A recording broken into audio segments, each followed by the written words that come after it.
ये है talks news network और आप देख रहे हैं पॉलिटॉक्स, राजनीति का कच्चा चिट्ठा। आज 6 अप्रैल है और इस तारीख को भारतीय जनता पार्टी का जन्म हुआ था और आज भाजपा 41 साल की हो गई है। और इतने कम समय में बने विश्व के सबसे बड़े इस राजनीतिक दल की शुरुआत कैसे हुई, किन के द्वारा हुई और अब कहां पर विराजमान है, आदि मुद्दों पर आज हम विस्तार से जानेंगे। जब इस पार्टी की नींव रखी जा रही थी तब सोचा नहीं होगा कि आने वाले समय में यह देश ही नहीं बल्कि दुनिया का सबसे बड़ा राजनीतिक दल बन जाएगा। इस पार्टी का इतिहास और विचारधारा जानने के लिए 4 दशक पीछे लिए चलते हैं। यहाँ हम आपको बता दें कि 6 अप्रैल 1980 को भारतीय जनता पार्टी की स्थापना की गई थी। तब इस पार्टी के लिए सत्ता पाना बहुत ही मुश्किल कार्य था। उस समय देश में कांग्रेस का एक छत्र राज हुआ करता था, लेकिन भाजपा ने धीरे धीरे देश में अपना विस्तार शुरू कर दिया। पार्टी को देश भर में पहुंचाने के लिए अटल बिहारी वाजपेयी, लाल कृष्ण आडवाणी ने शुरुआत की थी। पूर्व प्रधानमंत्री अटल बिहारी वाजपेयी को बीजेपी का पहला राष्ट्रीय अध्यक्ष बनाया गया था। वर्तमान समय में जेपी नड्डा पार्टी के प्रमुख हैं। बीजेपी ने अपनी राजनीतिक पारी की शुरुआत वर्ष 1984 के लोकसभा चुनाव में 2 लोकसभा सीट जीतकर की थी और आज वही बीजेपी लगातार दूसरी बार अपने दम पर पूर्ण बहुमत पाकर केंद्र की सरकार चला रही है। बता दें, शुरू में भारतीय जनता पार्टी के एजेंडे में मुख्य रूप से भगवाकरण का आगाज हुआ था। राष्ट्रीय स्वयंसेवक संघ के विचारों से प्रेरणा लेकर पार्टी देश भर में धीरे धीरे अपना सिक्का जमाती चली गई। अयोध्या के राम जन्मभूमि का मुद्दा लेकर देश के शीर्ष स्थान पर पहुंची भाजपा को आज राष्ट्रवाद की राजनीति रास आने लगी है। विश्व की सबसे बड़ी इस पार्टी ने एक से बढ़कर एक नेता दिए, जिन्होंने देश ही नहीं बल्कि विश्व भर में अपने शिखर पुरुष होने का डंका बजाया।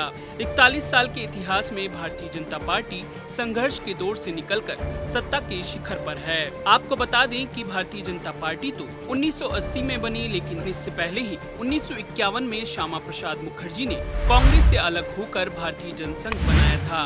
अटल बिहारी वाजपेयी और लाल कृष्ण आडवाणी से होते हुए आज भारतीय जनता पार्टी नरेंद्र मोदी की अगुवाई तक पहुंच गई है। देश के पूर्व गृह मंत्री लाल कृष्ण आडवाणी ने अपनी आत्मकथा में मेरा देश मेरा जीवन में पार्टी के झंडे से लेकर नाम तक के बारे में जानकारी दी है।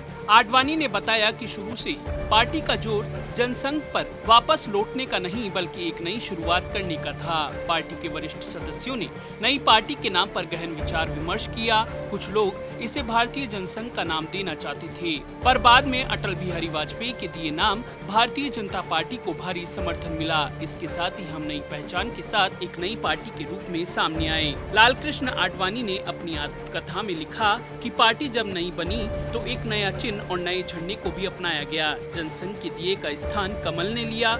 नया झंडा कुछ जनता पार्टी से मिलता था। इसका 1/3 हिस्सा हरा और 2/3 केसरिया था, जिसमें फूल बना था।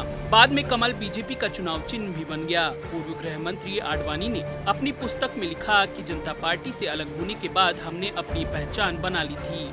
इसके लिए जरूरी था कि हम मतदाताओं के पास जनता पार्टी के हलदर किसान से अलग चुनाव चिन्ह के साथ जाएं। इस तरह भारतीय जनता पार्टी के झंडे का उदय और नामकरण हुआ था।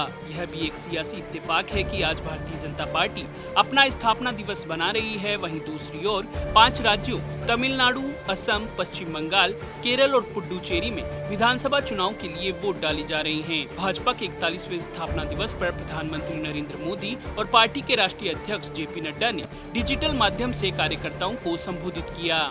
चुनावी माहौल में पीएम मोदी ने पूरे देश भर के पार्टी कार्यकर्ताओं को मूल मंत्र भी दिया। यहाँ हम आपको बता दें कि गृह मंत्री अमित शाह ने भी अभी कुछ दिनों पहले ही तमिलनाडु की एक चुनावी जनसभा में जनता को संबोधित करते हुए कहा था कि तमिलनाडु में विधानसभा चुनाव उस दिन है जिस दिन भाजपा का स्थापना दिवस है। दूसरी ओर उत्तर प्रदेश में भाजपा पार्टी के स्थापना दिवस के दिन त्रिस्तरीय पंचायत चुनाव में प्रचार का आगाज करेगी। पार्टी पदाधिकारी और कार्यकर्ता प्रत्येक बूथ के घर घर उम्मीदवार का सिंबल और मोदी योगी सरकार की उपलब्धियां लेकर जाएंगे।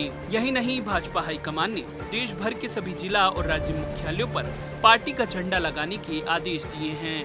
पॉलिटॉक्स ब्यूरो, दिल्ली।